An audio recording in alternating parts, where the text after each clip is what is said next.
لكن يبغى وقعد ذاك ينرص صدي أقرب عدنا نسأل إسكو إباكرين أم بس نسأل إسكو ببدأ هيل والله درانتي ونس عفيين أنت هدان جوك ترى سيدو كلا إسكو عفيسو دقال كلا ساسو قشار ربنا بقولك يا طبق يا أفر تارد يكون سلامي ومدى الصومالية دو ما يسوقو تمد أم بهوي هنغطو أم بمدلوت هنغطو أم بأبقال هنغطي أنت ماشي يسوقو تمد بقولك بقولك يا طبق يا أفر تارد سلامة سلام كدب لبا mahad celis oo miduna tahay ragga gurmadka ku yimid oo gadaal ka yimid oo saaka noo yimid miduna tahay dadkii nimankii meeshaan ku jiray ka raacdeeyey labadaba waa u mahad celihaa labadaas mahad celido isku duubsan warka halla gaabshaa la yidhi waxaan ilaahay ayaan uga mahadnaqnay laakiin sharafteena nimankii galayaa leh sharafkii xigana waxaa leh nimankii uu soo gurmaday yidhi waxaad u baahan tihiin labadaas kelmo isku xigta alla mahadiis waay midda labaadoo kale waxaa loo soo gurmaday shabaabaa jooga masaajid cali guduuda horta aawa shabaabka cali guduud jooga taw jira xagga bacda shabaabka cali guduud jooga ma carareen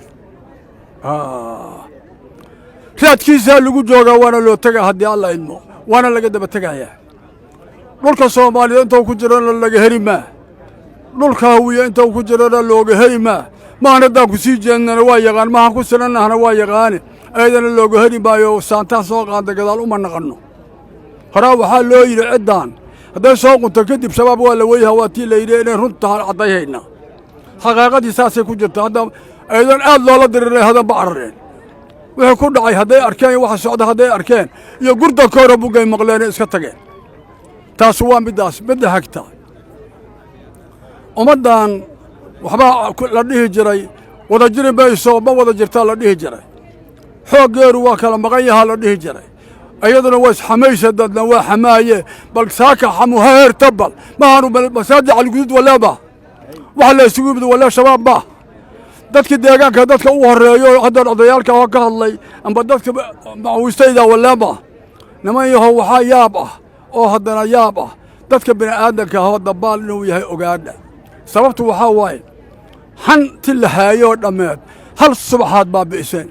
halka subaxood baabi'iseen oo wax ka helin inta kalena waa loo dhaqaa haddii alla idmo laakiin yaab waxaa uga aada dadka in runsaday u qaba cidaanu inaysan isku imaan karin amba saysan isku mabda ahayn waa loo duraantay waan iscafiyeen inta haddaan joogtana sidoo kale inay isku cafiso dagaalkina saas u gashaan rabnaa middaas wayga middaas midda xigta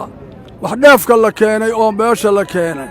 ragaa guddoomay laguna wareejiyey waa rasmi laakiin ninka u madaxa ahay gobolkan fadhiya ninka madaxda u ahaa hadba guddoonka ugu dambeeya qaada doona